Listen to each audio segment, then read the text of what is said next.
Thank you for staying with us. The final push ahead of next Tuesday's elections in the U.S. is in high gear as both Kamala Harris and Donald Trump host rallies in the battle swing states this weekend. Nearly 70 million citizens have already cast their ballots in the early voting, either in person or via email, which closes today. Now, both candidates will be having rallies right up until the day before the elections. In North Carolina, Harris will be in Charlotte, while Trump is tackling the other swing state of Philadelphia. Newzroom Afrika's Zianda Ngobo is on the ground in the U.S. Zianda, you off to Charlotte, which is in a different part of North Carolina. What update can you give for us there?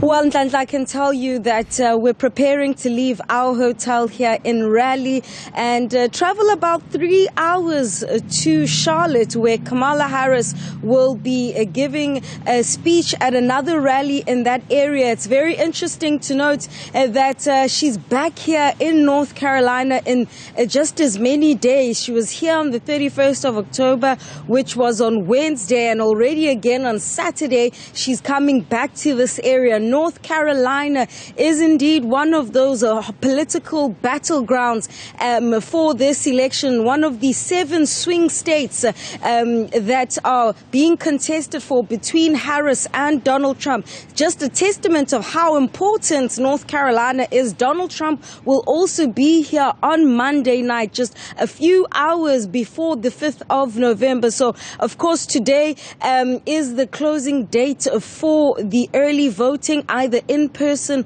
or via mail, and it's a very critical moment as there's only 3 days left to go. So we're heading off to Charlotte, where we'll also see for ourselves, you know, the mood on the ground. It's neck and neck. The numbers keep changing, 51-49, 49-51 for each candidate, and really, you know, resources are being plowed into these swing states in an election that is being compared to that of Jimmy Carter versus Ronald Reagan in 1980. And if you even look at the language being used by the Republicans, I mean, we went to their headquarters here in North Carolina. There's lots of talk about, is your life better than it was 4 years ago? Literally the words of Ronald Reagan when he was campaigning back in 1980. And of course, the cost of living crisis is one of the critical issues in this election, alongside immigration, alongside pro-choice and women's rights, bodily autonomy, amongst other things. And we'll get to hear then what message Kamala Harris has for her potential voters and her supporters in Charlotte later on this evening. Zianda, as we continue keeping a finger on the pulse, let's expand a bit more on the mood, especially where you are right now. There's a lot of excitement, but also a lot of skepticism being associated with these all-important elections. How would you describe the mood there?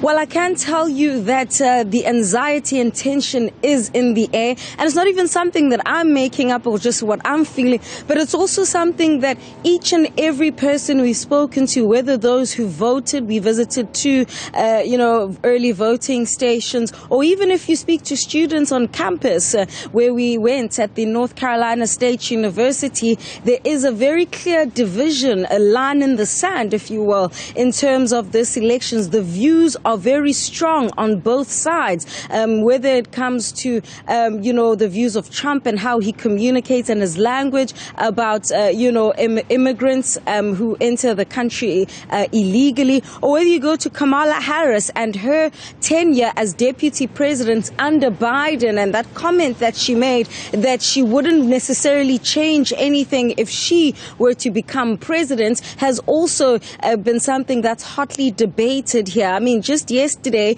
both of them were in Milwaukee, Wisconsin, another swing state, just 6 miles apart from each other. So that's a few kilometers apart from each other. That's just how close this election is, both in distance and, in terms of distance in ideas physically and distance physically. And so when you talk about the mood here, the atmosphere, you can feel that people, in some instances, haven't quite made up their minds.